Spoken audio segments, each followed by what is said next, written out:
The stars above Earth had always been beautiful. Children looked up at them and dreamed of adventures. Scientists studied them and imagined possibilities. But on that cold October night, the stars became something else. They became a warning. 10,000 ships appeared at the edge of the solar system.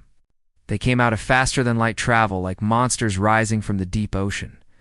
Each ship was massive, covered in weapons, built for one purpose only.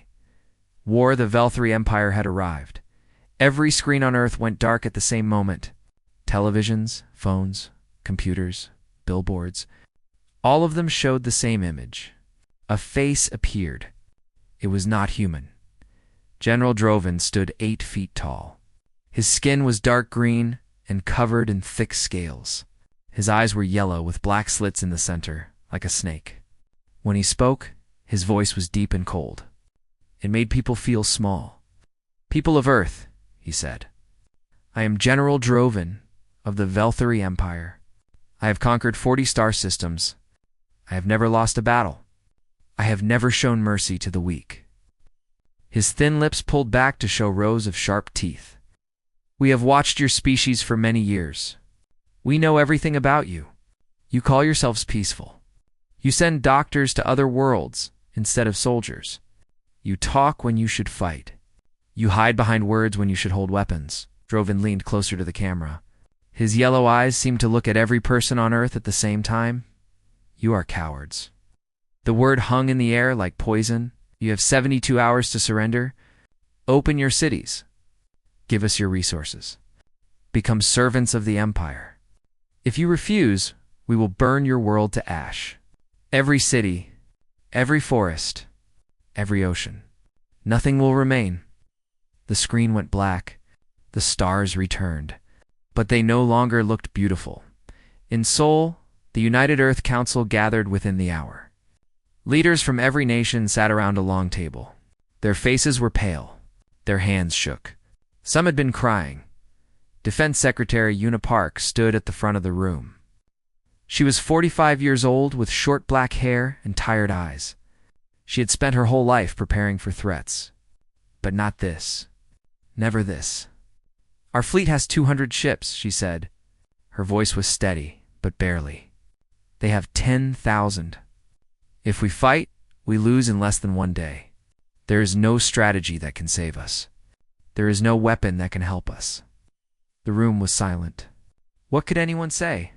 President Kang rubbed his face with both hands. "So we surrender? We become slaves?" "If we surrender, we live," said another leader. "Our children live. Maybe one day what?" Una asked. "The Velthari do not free their slaves? Ever. We would serve them forever." An old man at the end of the table raised his hand. General Tae Kim was 78 years old. He had fought in 3 wars. He had buried friends. He had seen humanity at its worst and its best. Most people thought he was too old to matter anymore. "May I speak?" he asked. President Kong nodded. "Of course, General." Tae stood slowly. His body was weak, but his eyes were sharp and alive. "I have been thinking," he said, "about what the aliens said. He called us cowards. He said we are weak because we do not fight like them, because we do not conquer and destroy." "He is wrong," someone said. "He is wrong. But he does not know it yet. He does not understand us. He has only seen the surface. He has not seen what lies beneath." Una frowned. "What are you suggesting, General?" Tae smiled. It was a strange smile, full of sadness and hope at the same time. "We cannot win a war of ships. This is true. But there are other ways to fight. Other ways to show strength." He looked around the table at every face. "I suggest we send a response to General Droven. Not a fleet. Not bombs. Not surrender? Then what?" President Kang asked. Tae's smile grew wider. "One soldier." The room exploded with voices. People shouted that he was crazy, that he was senile, that he wanted humanity to die. Tae waited for the noise to stop. It took several minutes. "Listen to me," he said calmly. "If we send a fleet, we die. If we surrender, we die slowly as slaves. Both options end the same way. We disappear from history as nothing, as the cowards they already think we are. He put both hands on the table and leaned forward. But if we send one soldier, one human to face their entire army, we send a different message. We tell the galaxy that we are not afraid. We show them that humans do not measure strength the same way. We prove that courage is not about numbers. But the soldier will die, Yuna said softly. Perhaps, Tay admitted. Perhaps not. Humans have surprised the universe before. But even if the soldier falls, the story lives forever. Every species in the galaxy will hear about the day one human walked toward 10,000 ships. That story will make them think twice before calling us cowards again. The room was quiet now. The leaders looked at each other. They saw something in Tay's words. A spark of hope. A different path. President Kang closed his eyes for a long moment. When he opened them, they were filled with fire. One soldier, he said. One human against their entire empire. Yuna nodded slowly. I will find volunteers. The whole world will hear the call. Tay sat back down. His old bones ached, but his heart felt light. That night, Earth sent its response to General Droven. The message was simple. You called us cowards. We send you one soldier. If our soldier falls, you may have our world. If our soldier stands, you leave forever. Across the galaxy, billions of beings heard the message. Some laughed at the foolish humans. Some shook their heads with pity, but a few, the oldest and wisest, felt something else. Something like fear. They had heard stories of Earth before. Stories of a species that refused to stay dead, and now they would all see if those stories were true. The call went out at midnight. Every military base on Earth received the same message. Every soldier, every pilot, every Marine. The message was short. Earth needs one volunteer. One person to face the Velthari alone. This mission has no return ticket. Apply if you are willing to die for humanity. By morning, 3 million people had applied. The selection center was built in Busan within hours. Doctors, psychologists, and military experts worked without sleep. They had less than 2 days to find the right person. Not the strongest. Not the fastest.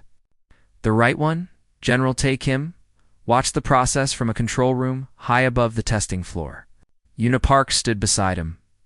3 million volunteers, Yuna said quietly. I did not expect so many, Tae replied. This is what he does not understand about us. Droven thinks we are cowards because we do not start wars. But we have never run from one. When our home is threatened, we become something different. The tests were brutal. Physical challenges pushed bodies to the breaking point. Mental puzzles twisted minds into knots. Psychological examinations searched for fear, doubt, weakness. Most failed quickly. Strong soldiers broke under pressure. Brilliant minds panicked when trapped. Fearless fighters lost control of their emotions.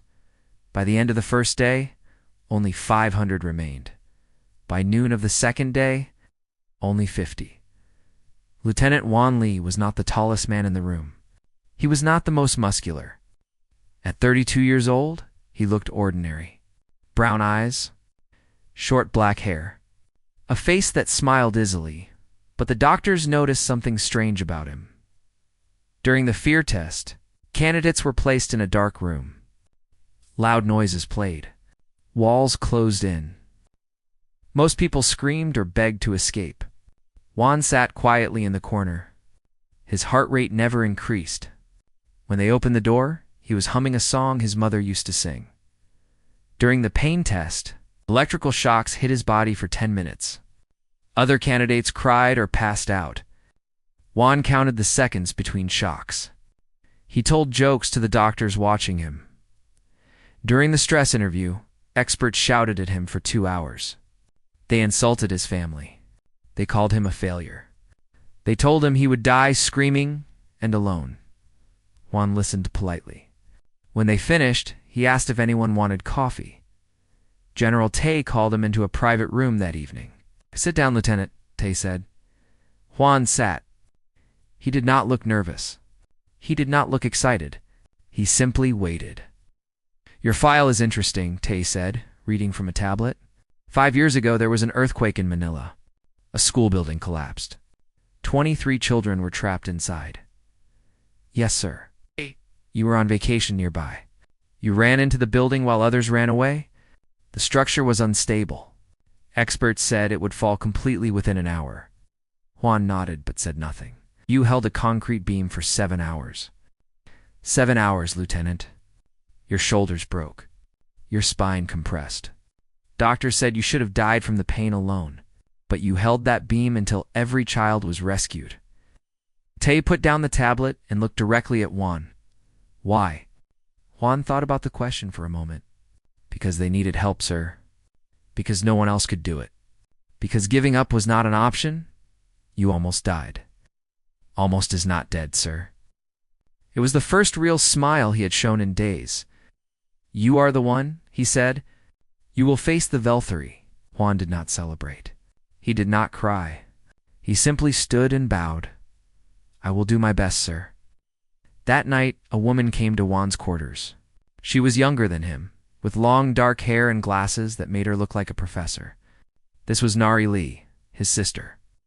They told me you were chosen, she said. Her voice was calm, but her eyes were red. Yes. She sat on the bed beside him. For a long moment, neither of them spoke. Do you remember what Mom used to say?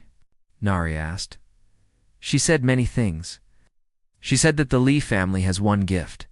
We do not know how to quit. Juan laughed softly. She also said I was too stubborn for my own good. Nari reached into her bag and pulled out a small device. It was no bigger than a coin, made of black metal with tiny lights inside. I made this, she said.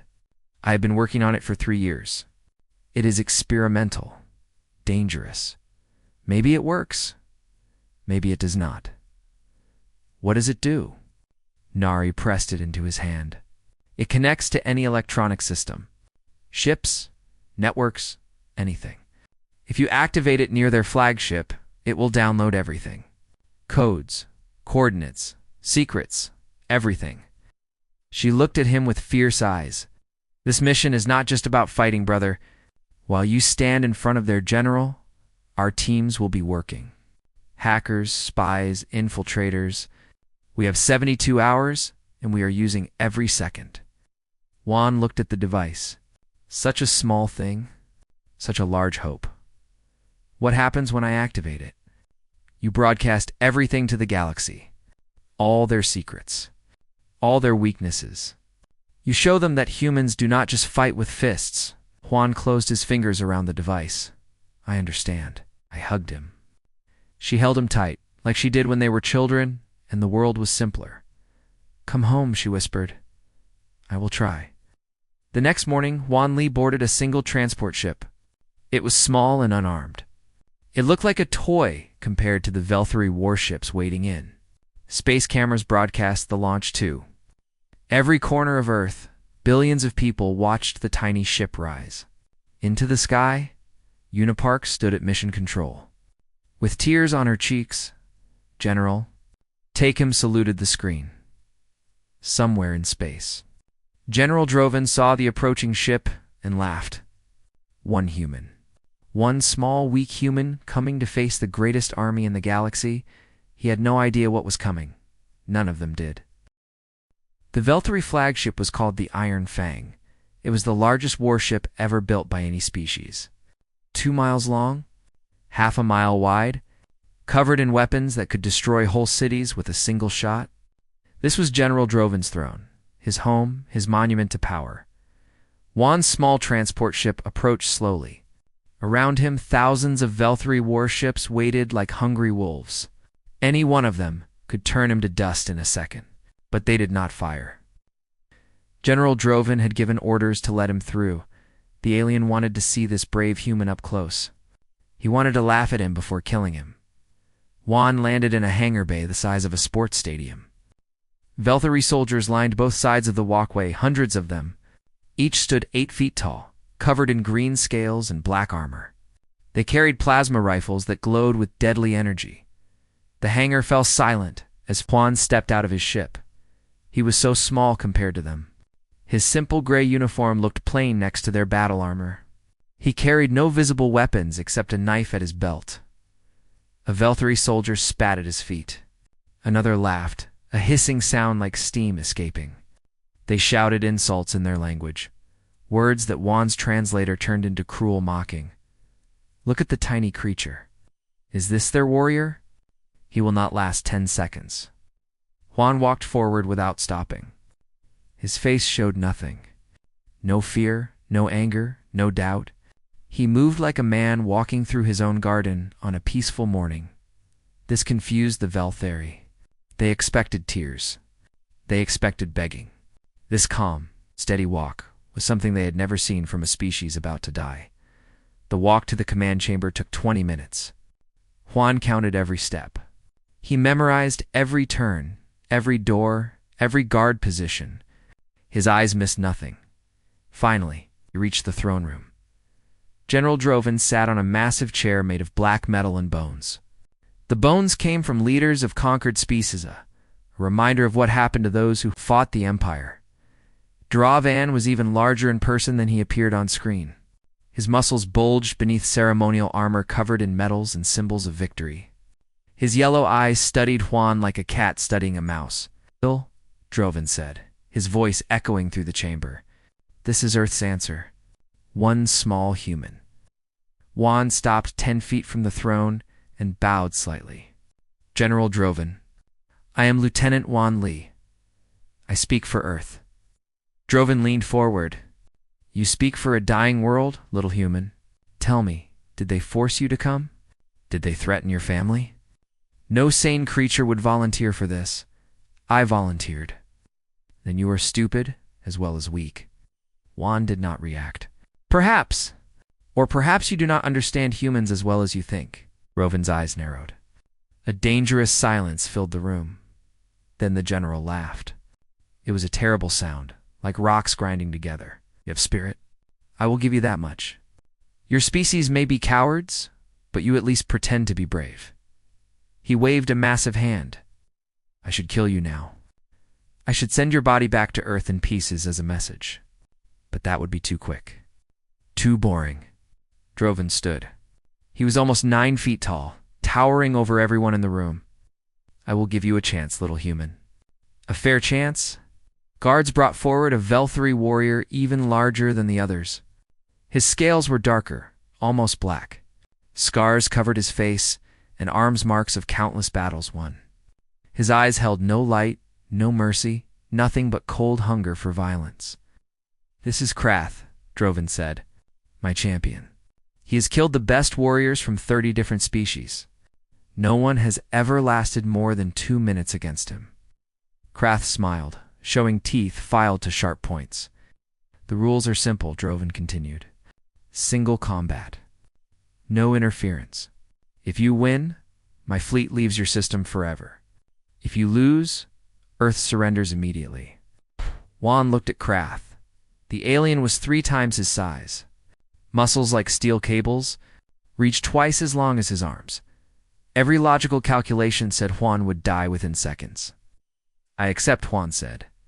The guards led them to an arena deep inside the ship. It was a circular pit with sand on the floor and seats rising up on all sides. Thousands of Velthari soldiers filled the seats, roaring for blood. Cameras broadcast everything to the galaxy. Billions of beings watched from 100 different worlds. They saw the massive Krath enter one side of the arena. Holding a plasma blade that crackled with blue fire, they saw Juan enter the other side, holding only his combat knife. The crowd roared with laughter. Droven's voice boomed through speakers. "Let the galaxy see what happens to those who challenge the Velthari Empire. Let them see humanity's champion fall." Juan stood in the center of the arena. He felt the weight of the knife in his hand. He felt the small device hidden against his Chesnar's gift, waiting for the right moment. Above him, the stars continued their ancient dance, uncaring about the drama below. But Juan knew that everything was about to change. He looked at Krath. The monster looked back. Again, Droven commanded. Krath charged forward like a mountain made of hate. His blade swept through the air in a killing arc, and Juan moved. Krath's plasma blade cut through the air where Juan's head had been a moment before. But Juan was no longer there. He had dropped low, rolling to the side, moving like water flowing around a rock. The crowd gasped. They had expected instant death. Instead, the human was still alive. Krath turned and swung again. This time, the blade caught Juan's shoulder. The heat burned through his uniform and into his flesh. Juan felt the pain explode through his body like fire, but he did not scream. He did not stop. He used the moment of contact to slip inside Krath's guard. His knife flashed out and cut a thin line across the alien's arm. First blood. Krath roared in surprise and kicked Juan in the chest. The blow sent him flying across the arena. He hit the ground hard, ribs cracking from the impact. Sand filled his mouth. Stars danced in his vision. "Get up," he told himself. "Get up, or everyone dies." He got up. The Velthari in the crowd stopped laughing. They watched with confused expressions as this small, broken human pushed himself to his feet again. Krath circled him slowly now. The arrogance in his eyes had faded slightly, replacing it with something new: curiosity. "Should be dead," Krath said, his voice like grinding stones. "Why do you keep standing?" Juan spat blood onto the sand. "Because falling is not an option." Krath attacked again. His blade sliced across Juan's leg, then his side, then his arm. Each wound was not enough to kill immediately, but together they were draining Juan's life. Blood soaked his uniform. His movements slowed, but he kept moving. Every time Krath struck, Juan found a way to strike back. Small cuts, quick slashes. None of them were killing blows, but they added up. Green blood now mixed with red on the arena floor. General Droven leaned forward in his seat. His yellow eyes were narrow with disbelief.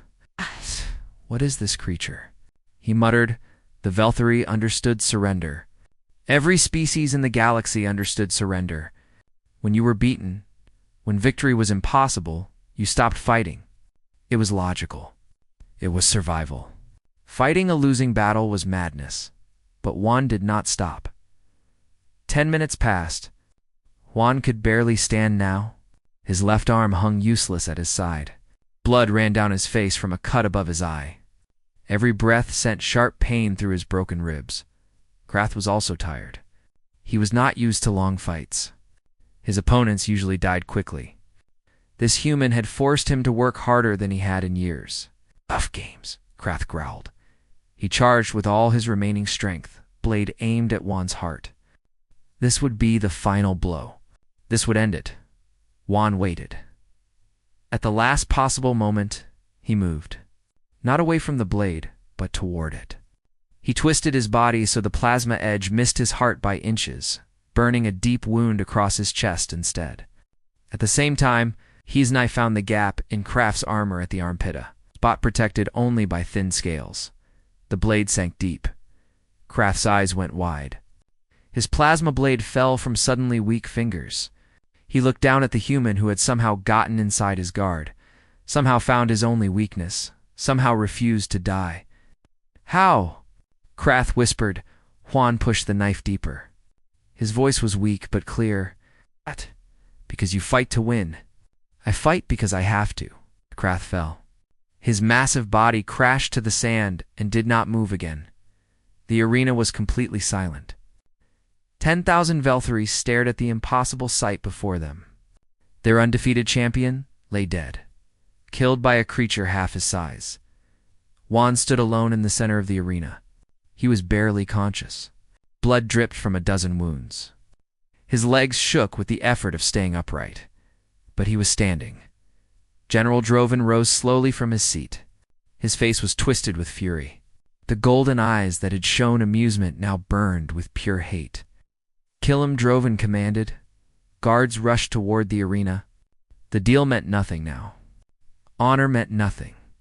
Droven only wanted to see this human erased from existence. Juan watched them come. He did not have the strength to fight anymore.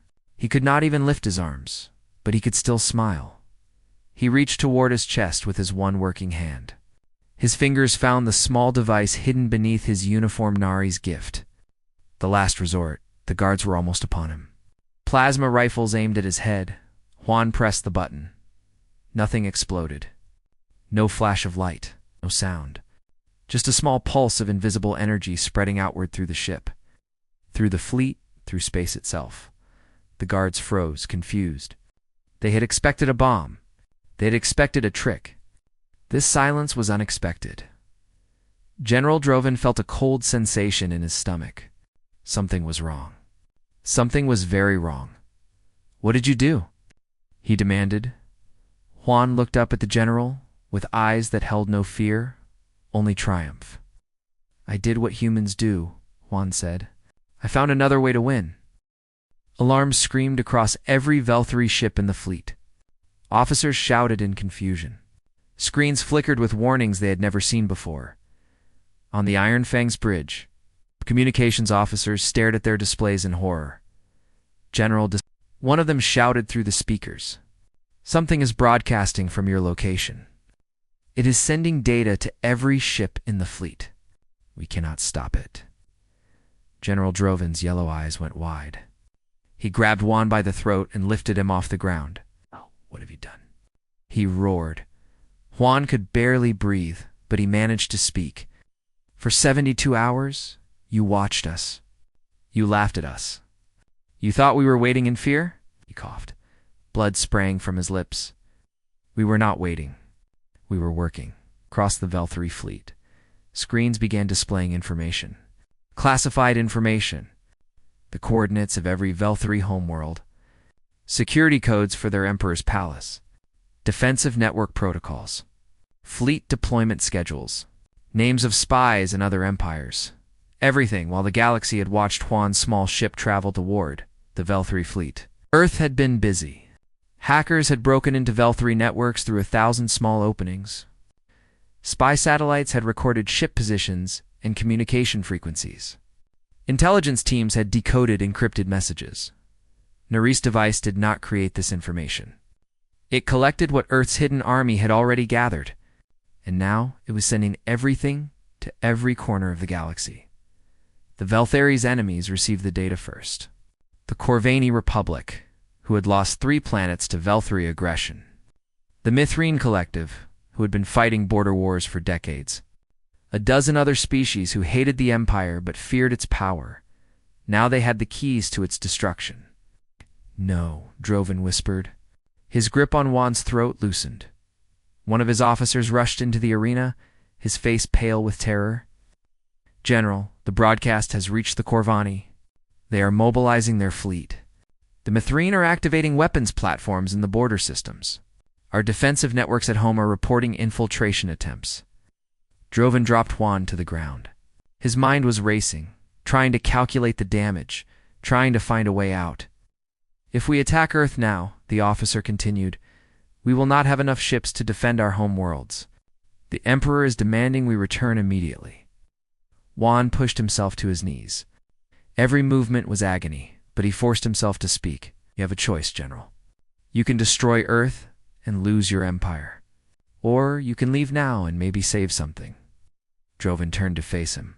The fury in his eyes was beyond words, beyond sanity.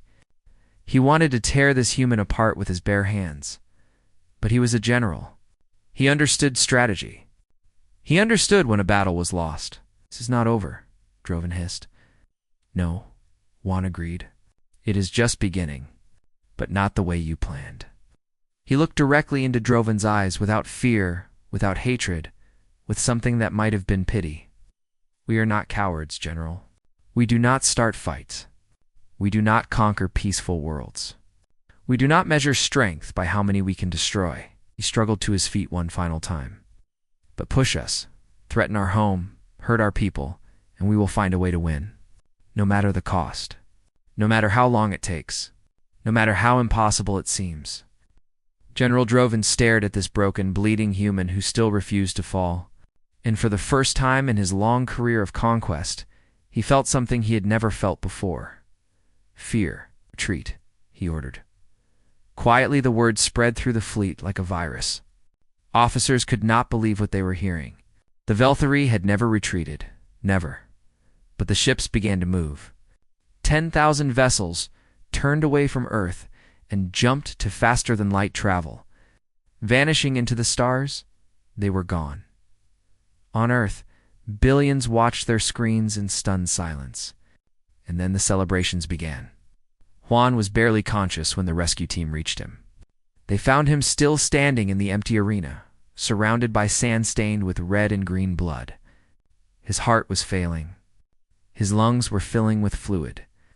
By every medical measure, he should have been dead hours ago. He was alive because he had decided to be alive. Nothing more complicated than that. The medical ship brought him home. Nari was waiting at the landing pad, tears streaming down her face. Una Park stood beside her and old General Tay, thousands of others who had come to welcome their hero. Juan opened his eyes as they carried him from the ship. "Did it work?" he asked weakly. Nari took his hand. "It worked, brother. You saved everyone." He smiled then, a small, peaceful smile, and closed his eyes. He slept for 3 weeks. When he woke, the world had changed. Messages had arrived from over 100 different species. Not threats, not demands, but offers of friendship, trade agreements, cultural exchanges. Alliance's word had spread across the galaxy. The humans, those strange, quiet creatures who sent doctors instead of soldiers, had done the impossible. They had faced the greatest military power in known space and won without. Firing a single shot, other species began to look at humanity differently. They saw something they had never considered before. Strength did not have to mean violence.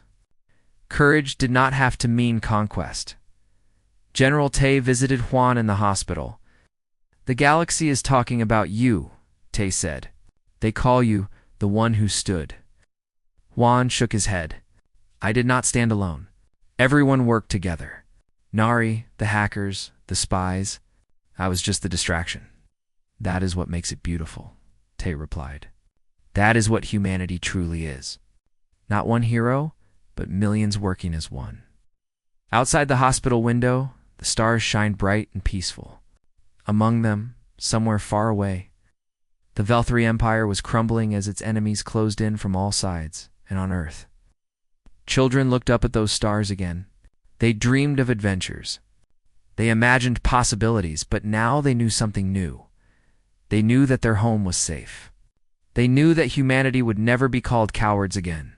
They knew that one person, standing against impossible odds, refusing to fall, could change everything. And somewhere in the galaxy, other species were learning the same lesson. Never threaten Earth. Because humans find a way. They always find a way.